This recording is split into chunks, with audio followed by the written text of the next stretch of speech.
오늘 읽었던 말씀 가지고 소망의 능력으로 살라 이런 제목입니다.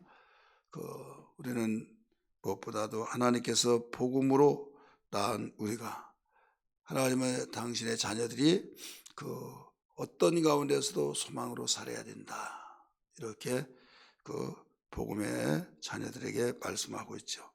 바울은 율법주의에서 이 기독교로 돌아와서 하나님의 자녀가 된 자들에게 한 번도 얼굴을 보지 못했지만 로마 성도들에게 이런 편지를 쓰면서 율법과 복음을 비교하면서 이제는 복음으로 돌아왔으니 복음의 아름다운 하나님의 자녀답게 살아라. 그래서 정체성을 바로 알고 살아야 된다. 그러면서 이제 정체성을 분명하게 가르쳐 주면서 이제 소망이라고 하는 능력으로 살아야 된다 이겁니다. 소망이라고 하는 것은 믿음이 있다는 거죠. 왜? 소망은 독립된 단어가 아닙니다. 소망이란 이런 국어학적 정밀에서는 독립된 단어죠. 그러나 사랑이 홀로 있는 단어가 아니라 상대성이죠. 이 소망은, 이 단어는 그냥 소망이 드는 것이 아니라 믿음이 있으니까 소망이 있는 거예요. 믿음은 뭡니까?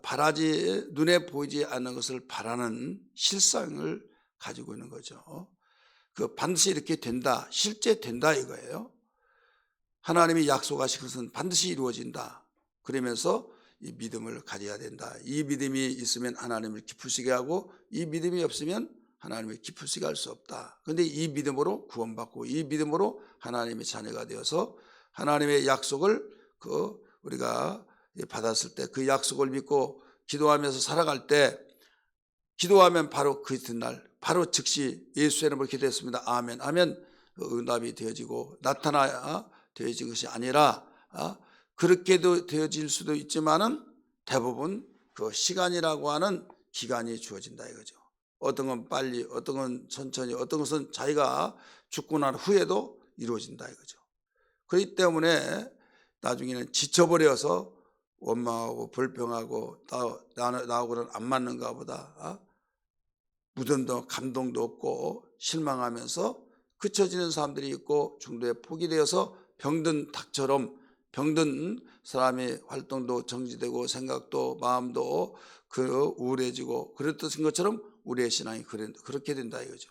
그럴 때 바울은 로마에 있는 성도들에게 오직 신령한 은혜를 나눠주기 위해서 기록을 편지를 썼는데 그 가운데 절정적인 것이 뭐냐면 소망을 가지고 살아야 된다.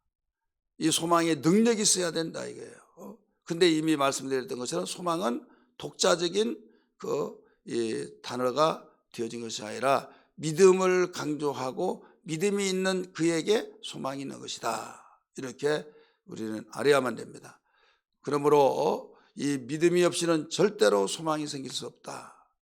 여러분 믿음으로 구원받는다고 그러잖아요. 잘 알고 있는 24절에는 우리가 소망으로 구원을 얻었음에 이렇게 나오잖아요. 소망으로 구원을 얻었다. 이것은 믿음으로 구원을 얻었는데 정말 실망하고 절망 속에 있는 것 같은데 끝까지 소망을 가졌더니 하나님이 나의 믿음을 들어주셔서 하나님이 일하신 것을 맛봤다. 그래서 너희는 하나님의 선하심을 맛보아 알죄다. 이렇게 말씀하셨잖아요. 그렇기 때문에 우리가 이와 같이 소망의 능력이 얼마나 중요하냐. 아무리 어렵더라도 견뎌내면 여기에서 좋은 날이 온다는 것을 알아야 될 줄 믿기 바랍니다. 예수님을 믿지 아니한 사람은 자기의 신념으로 사람은 죽으란 법이 없다. 반드시 이렇게 악몽 같은 날이지만은 언젠가는 해뜰 날이 있다. 이런 자기의 자신이 갖는 신념을 가지고도 모두 살아가면서 견뎌내는데 하물며 우리는 하나님이 천지가 변할지라도 괜찮은 약속된 말씀을 주셨는데 그 약속을 믿지 아니하고 살아간다는 것은 믿음도 아니고 믿음이 아니니까 소망도 없고 소망이 없으니까 절망에 늪에서 허버짓거리다가 그걸로 끝난다 이거죠. 극단적인 행동을 통해서 끝난 사람도 있고 완전히 폐인이 되어서 내 팔자야 하면서 끝난 사람도 있고 다시 회복하지 못하여 끝난 사람도 있다 이거죠. 우리는 그렇게 살아서는 안 된다.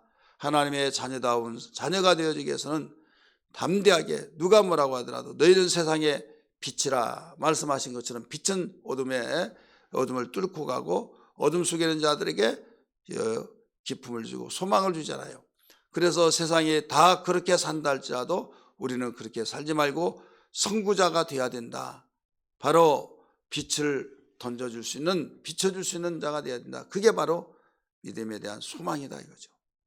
이 소망의 능력이 없이는 강렬한 능력이 없이는 우리는 상대가 우리를 집어삼킨다 이거죠.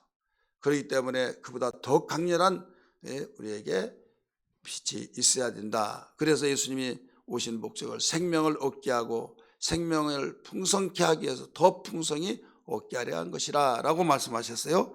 그러면 본문을 통해서 우리에게 주신 메시지는 뭐냐면 하나님 나라에 대한 소망의 삶을 살기를 원한다. 우리 17절 18절 같이 읽습니다. 시작. 자녀면 또한 상속자 곧 하나님의 상속자요 그리스도와 함께 한 상속자니 우리가 그와 함께 영광을 받게 하여 고난도 함께 받아야 할 것이니라. 이렇게 나오죠.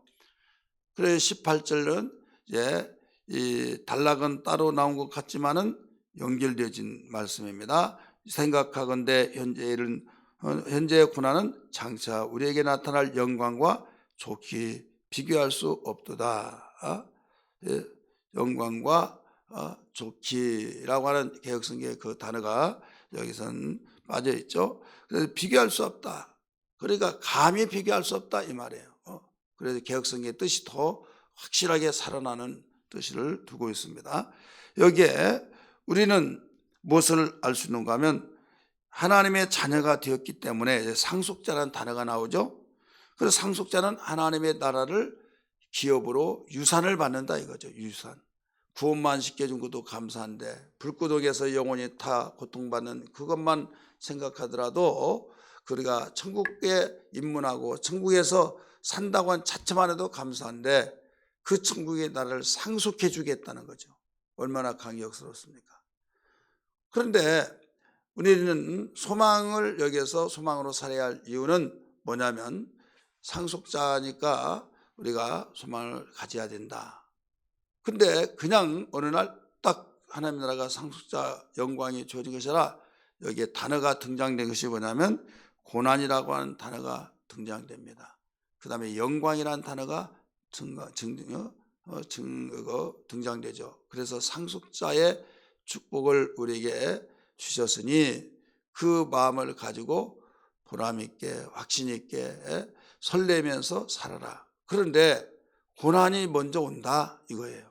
왜 고난이 오느냐?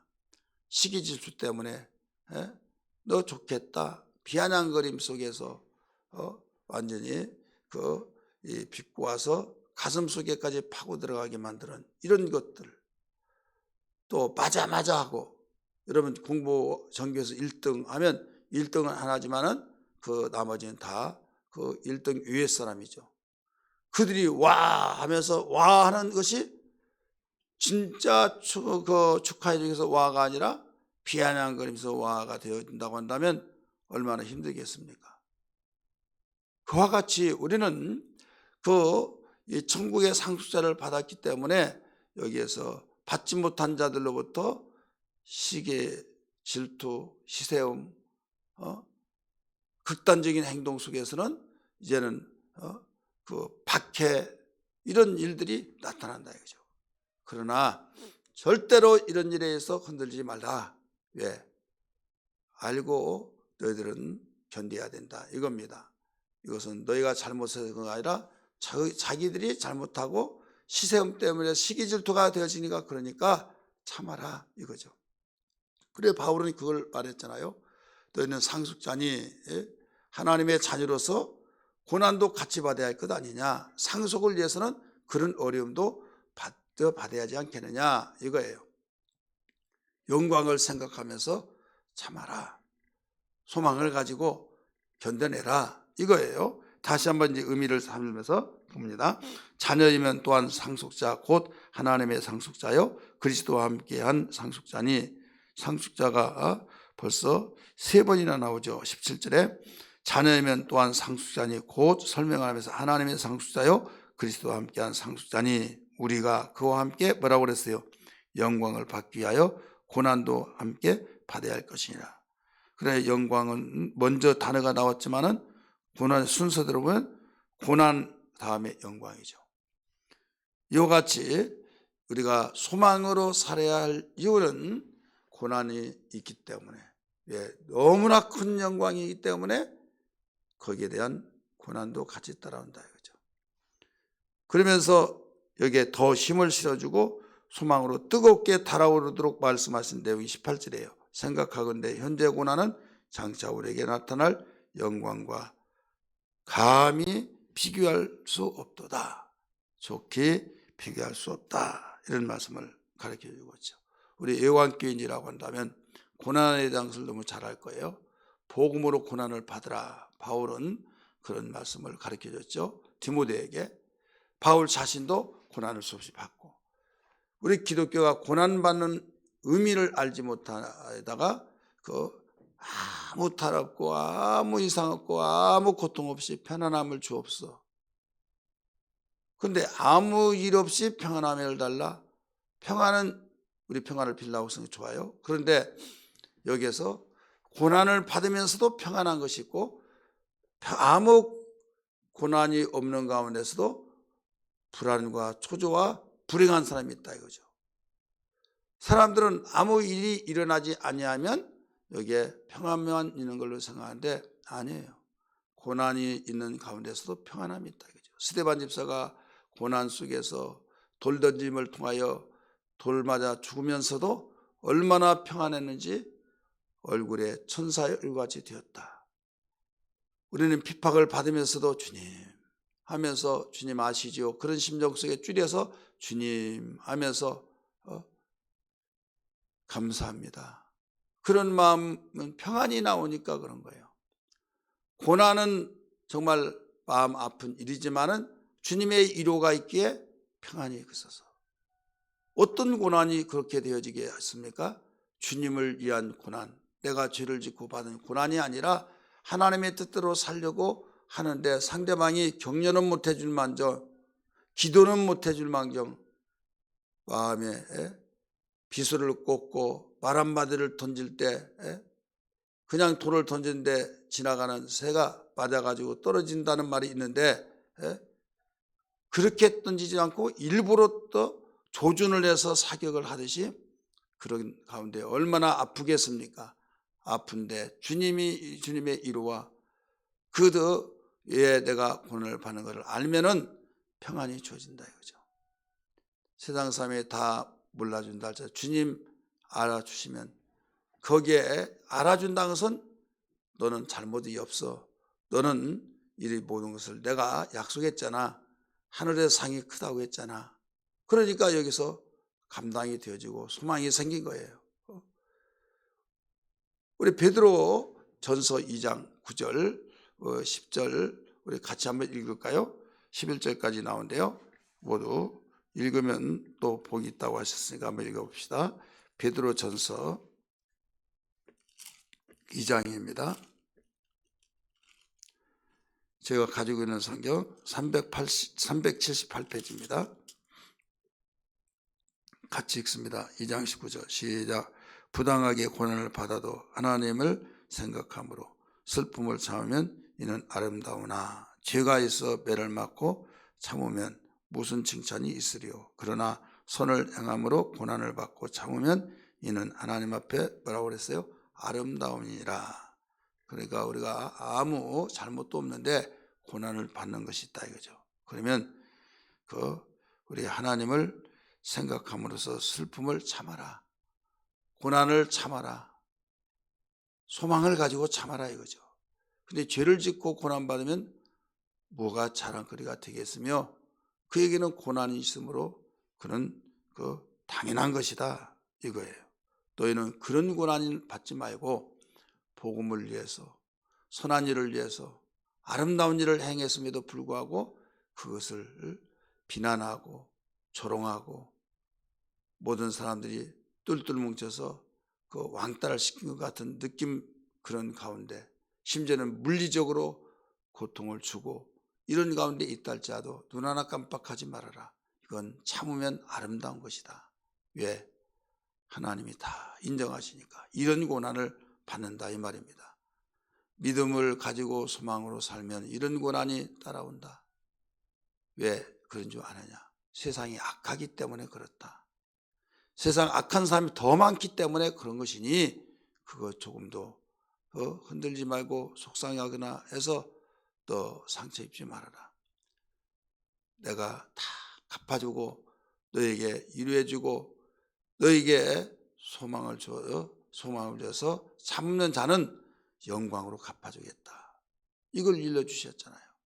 그래서 21절 말씀 보세요. 21절 이를 위하여 이 말은 19절 20절의 말씀, 고난을 받는 사람을 위하여 이 말이에요.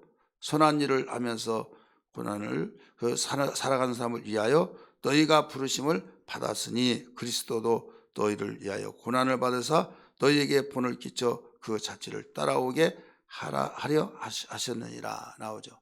예수님이 고난받고 저주에 나무 십자가 못 박혀 죽으셨잖아요. 죄가 있어서 그렇습니까? 아니잖아요. 하나님의 말씀대로 순종하기 위해서 그 모든 것을 감당하셨다 이거죠. 그 우리의 믿음의 모델이 되신 주님을 생각해봐라. 너희들은 예수님이 잘못해서 도둑질을 하다가 고난받았냐? 아니면 강도질을 하다가 십자가 못 박혀 죽었냐? 아니다 이거예요. 하나님의 말씀을 순종하다가 이런 고난을 받았다. 너희들도 마찬가지다 이거예요.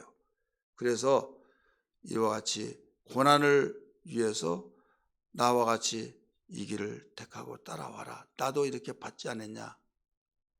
이럴 때 예수님이 그 처참한 고난 받은, 여러분 똑같은 그 죄인이 고난받는 마음하고 죄 없는 자가 고난받는 것은 하늘과 땅 차이예요. 예수님이 죄 없고 특별히 예수님이 죄 없는 가운데서도 잘못이 없는 가운데서도 대통령이 고난받는 거하고 그냥 일상생활에 이 무명의 사람이 고난받는 거하고는 또 달라요. 언론 프레스를 받죠. 그 모든 것들이 이 공적 사람이기 때문에 더 직위가 있고 또 힘이 있다고 하는 사람이 더 모든 비난의 화살이 크죠. 하나님의 아들 천지를 친, 그래서 성경은 말하기 너 다른 사람은 살려주고 다른 사람은 다 제가 놓아주고 고쳐주고 너 그랬잖아. 너 한번 해봐. 강도들도 옆에서 그랬어요. 야, 너 뛰어내서 너 살고 우리도 좀 살려달라. 너 하나님의 아들이다며. 여러분 그 말 한마디 한마디가 얼마나 고통스럽겠습니까? 그러나 참았다 이거죠. 하나님의 영광의 나라를 상속받기 위해서 자녀라고 한다면 이건 당연히 받아야 할 것 아니냐. 너 참고 견뎌내라. 그러면 뭐가? 영광을 너에게 주는데 고난받는 거하고 영광은 감히 비교할 수가 없다 이거죠. 영광이 이렇게 크다고 한다면 고난도 커야 하는데 여기에서 아무리 고난이 크다 할지라도 영광과 비교가 안 된다. 그러니 얼마든지 참아낼 수 있다. 이것을 우리에게 주시는데 이 소망의 능력이 충만하기를 주의 이름으로 축원합니다. 그래서 오늘 본문에서 그 24절 25절 보세요. 시작. 우리가 소망으로 구원을 얻었음에 보이는 소망이 아니니 보는 것을 누가 바라리요. 25절 같이 읽습니다. 만일 우리가 보지 못하는 것을 바라면 참음으로 기다릴지니라. 만약에 너희가 기도하고 하나님의 언약을 믿고 그랬음에도 불구하고 나에게 나타나지 않고 어떤 열매들이 없다고 한다면 그러면 계속 참아라 이거예요. 참는 것이 능력입니다. 어떤 이적과 기사와 표적을 나타내는 것만이 능력이 아니라 소망에 대한 능력은 견뎌내는 거예요. 어려움 역경속에 견뎌낼 수 있는. 그래서 결국은 진실로 하나님 말씀은 살아계시군요 하면서 고백이 되어줄 줄 믿습니다. 이런 소망의 능력의 삶이 오늘 또 이루어지기를 주님 축원합니다. 기도하겠습니다.